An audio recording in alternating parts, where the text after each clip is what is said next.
Here comes Zara's lunch. Zara Buri, your lunch is ready. Where are you? Your lunch is ready. She's hiding from mommy. Okay, here you go. Here you go. Sit down. Sit down. Thank you, mama. Here you go.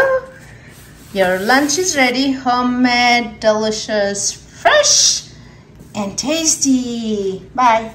Hello my viewers, আসসালামু আলাইকুম। কেমন আছেন আপনারা? আশা করি সবাই ভালো আছেন। Welcome to জলিস kitchen. আজকে জলির কিচেনে চলে আসলাম পিৎজা নিয়ে। তো পিৎজাটা কিভাবে বানিয়েছি সেটা আপনাদের সাথে শেয়ার করব। সো প্রথমেই দেখতে পাচ্ছেন আমি পিটা ব্রেড নিয়েছি। এই পিটা ব্রেডটা আপনারা যে কোনো মিডল ইস্টার্ন দোকানে কিনতে পারবেন। আর এটা হচ্ছে খেতে অনেক টেস্টি আর একদমই পিৎজা ডোর মতোই লাগতেছে, দেখতে পাচ্ছেন। সো বেসিক্যালি আমি যেটা করেছি পিৎজা ডোর উপরে মানে পিটা ব্রেডের উপরে আমি যেটা করেছি, প্রথমে একটু সস দিয়েছি, পিৎজা সস দিয়েছি, সাথে একটু ম্যারিনেরা সস দিয়েছি, এর উপরে দিয়েছি বেল পেপার দিয়েছি, টমেটো দিয়েছি, তারপরে হচ্ছে আমি অনিয়ন দিয়েছি অ্যান্ড টার্কি স্লাইসেস দিয়েছি। তো টার্কির মিটটা ছোট ছোট করে কেটে এটা দিয়েছি, তাহলে একটু প্রোটিনও পাচ্ছেন, ভেজিটেবল পাচ্ছেন, প্রোটিন পাচ্ছেন। আমি এখানে 4টা টুকরা করেছি, এখানে একটা আর এখানে হলো 3টা।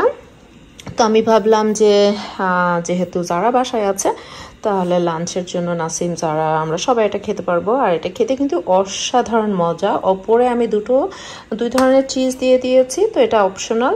তো আপনারা মাশরুম তো ডেফিনেটলি দিবেন, মাশরুম হচ্ছে আমার খুবই পছন্দ, আমি খুবই মাশরুম পছন্দ করি। সো আমি নিজেই মাশরুমও দিয়েছি। তো এই হলো আজকে জলের কিচেনের ছোট্ট একটা রেসিপি শেয়ার করলাম, কিভাবে পিঠা ব্রেডের উপরে ঘরে তৈরি করা যায় হেলদি ডেলিশিয়াস পিৎজা।